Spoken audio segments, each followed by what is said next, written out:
Hello, I'm Doug, and this is the Taste and Sensibility channel. And today on Brie-Like cheese number 7, we're looking at a goat cheese from a craft creamery in Vermont, and the cheese is called Coupole. So Vermont Creamery is a craft creamery that we've worked with before. We've had some things from there. And I am going to unwrap this thing. I can smell it before I unwrap it, so I'm expecting strong flavors and aromas. Oh yeah, it's strong. It's in a little wooden crate. It had plastic on it. Had a, today is the sell-by date, so I don't think it's too old or at risk of being spoiled or anything, but is it going to fall out by itself or do I have to scrape it out? Ooh. Well, I will take a knife and try to pry it off. Ooh, it is a little sticky, a little wet, a little runny. Oh look. Okay, I just let it fall. Oh, interesting. Ooh. I don't want to turn it back over now.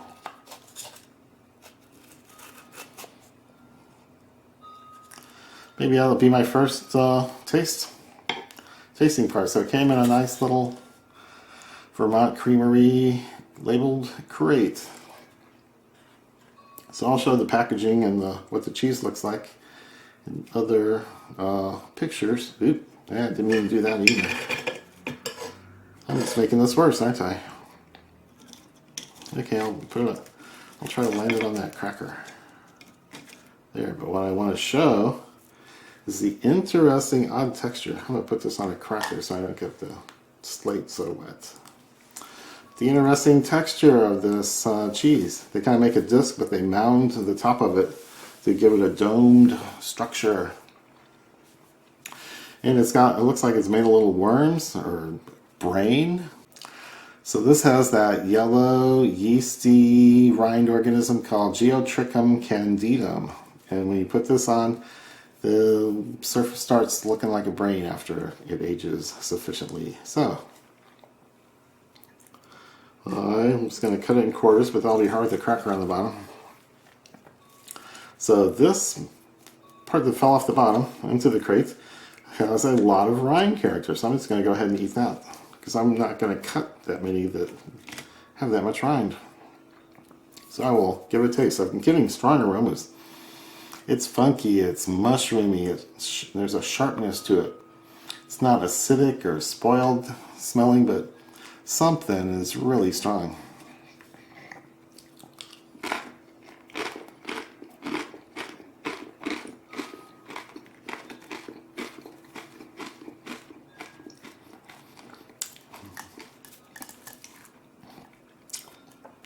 Yes, very good, very creamy, rich. Not overly salted at all, unlike some cheeses. So there's little wet spots. Some spots are wetter. This is kind of like maybe cheesecake consistency on the inside. It's a little flaky. Some parts fall off and some parts stick together. But closer to the rind, it's more wet. It's more moist. Holds the shape. It's more like room temperature butter. So let me get this off my knife. This is more of the cheesecakey consistency. And then what I want to do is cut another quarter.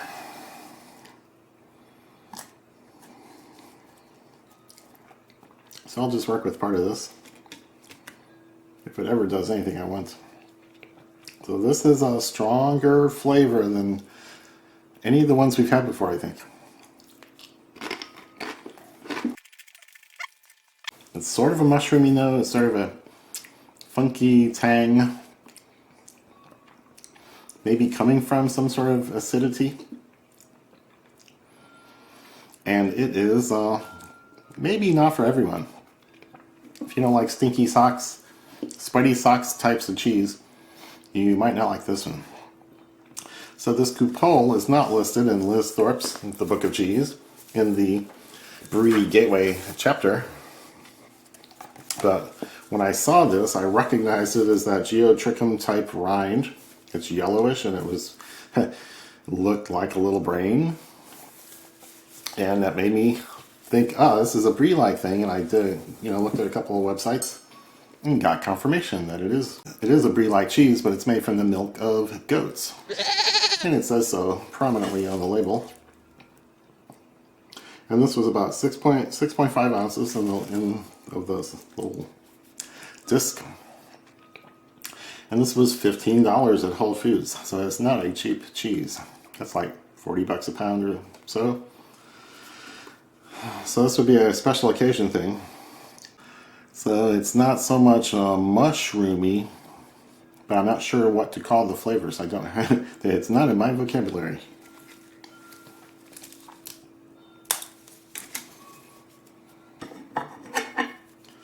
The old socks description is not too far off. And I've had plenty of cheeses like that before.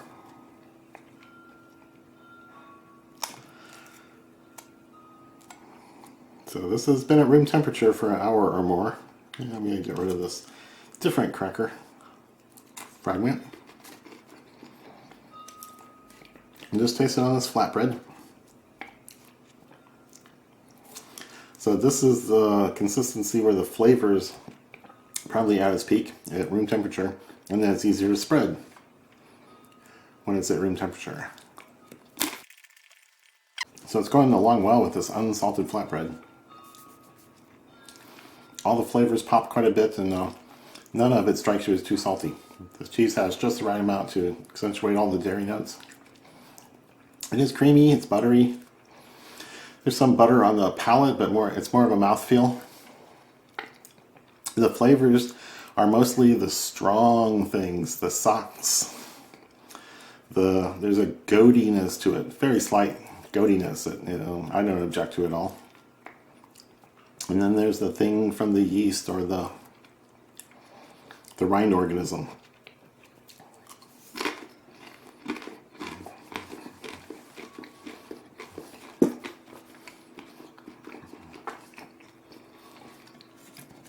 So I'm liking this for the flavor, for the texture and consistency. I'm going to try to get some of this wetter, looser stuff on the outside, just inside the rind. It looks very fluid and liquidy. So I'm going to see if that has a different character to it. But these round crackers just don't hold up. You can't even pick them up, much less spread anything on them. But they're bland, unsalted, and they have black pepper on them, so odd gamish of characteristics. Maybe that ought to work. Oh wow, the tanginess stands out on this, and it makes it into a good note. It's not something I would worry about after tasting it here.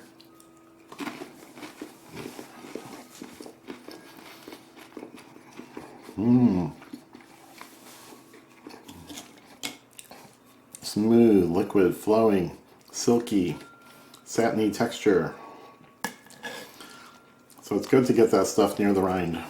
I think it's breaking down there first, and then it will get more liquidy as that change or transformation travels from the rind in towards the center of the cheese. And that may make it before, arrived at the end of its useful life, or it may happen after. So these cheeses vary quite a bit in how they ripen and how those texture or consistency changes take place. I'll take one more bite of this stuff before I start pairing it with things. The multi-grain cracker goes well with that. There's a certain kind of nuttiness that comes from the non-wheat parts, or maybe nutty. There's some seeds or something. And that multi-grain cracker, it's pretty good and really complements it texture-wise, flavor-wise. I'm liking that. So I'm going to take some flatbread and take a little corner of the cheese. Ooh, lots of loose, liquidy, wet parts there. I'm going to pop on some fruit or nut over here. What am I going to do? I think I'm going to go with some chili dusted mango. And see how it turns out. Yeah, the sweetness and the spiciness of the chili dusted mango really cut through. Complement, neutralizes out some of the funkiness. There's far less socks, far less goatiness with that mango in there. Okay, that works. Next, I might try going into the nutty arena with pistachios or macadamia nuts. Just trying to decide here. Macadamias are probably way to the mild side, so I think I'll do a few pistachios. They probably are, salted themselves, which should bring some sort of nuttiness. Let's see how this goes.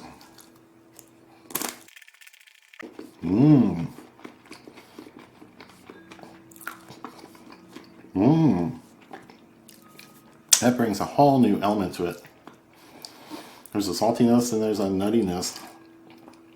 And with all this toasty cracker and all the cheese notes, it's hard to tell it's a pistachio. You know it's nutty, you know it's salty, you know it's an interesting combination that you haven't had before. But it's really hard to identify the pistachio as the nut. That's interesting. I like that kind of outcome.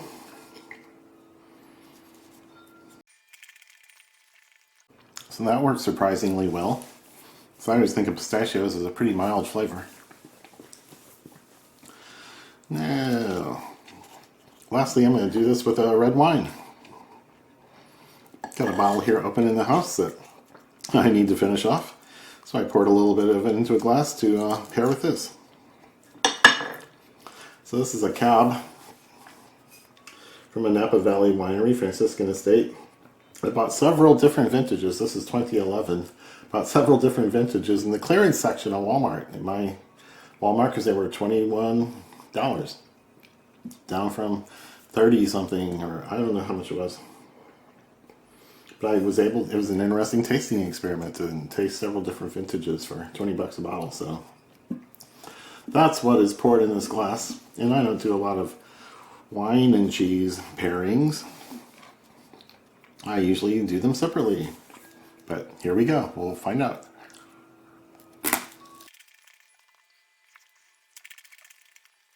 Well, they don't clash at all. They get quite a few tannins from the grape skins or the oak, but it goes along with the cheese okay. It doesn't clash. There's no fights over who wants this part of my taste buds, who wants a different part. And so I'd say the wine and the cheese and that kind of cracker work okay together. Let's do it again.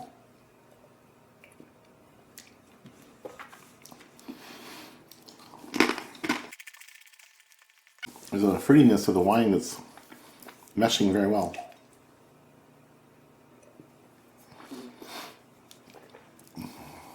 Cheese is a little less funky, but really keeps almost all of its character. Okay, that was successful too. So, this is a Craft Creamery's product called Coupole from Vermont Creamery. I got this at Whole Foods. They have quite a few of the Vermont Creamery products there. And you end up paying some money for those. So they really are handmade and handcrafted. And they tend to be really good. So they're probably worth trying once. And if you can't put it into your normal food budget, that's okay. You got to try something real interesting one time. So if you like the cheese reviews that you've been seeing here, please give this video a thumbs up and leave questions and comments and subscribe to the channel and click the bell to get notified so you won't miss any of the new videos as they're posted. So that was very good. I liked it. We will be moving on to episode 5 of Brie-Like cheeses, but this one was pretty good. Even though it had some strong flavors, I enjoyed almost all of them. So come back for that, and cheers.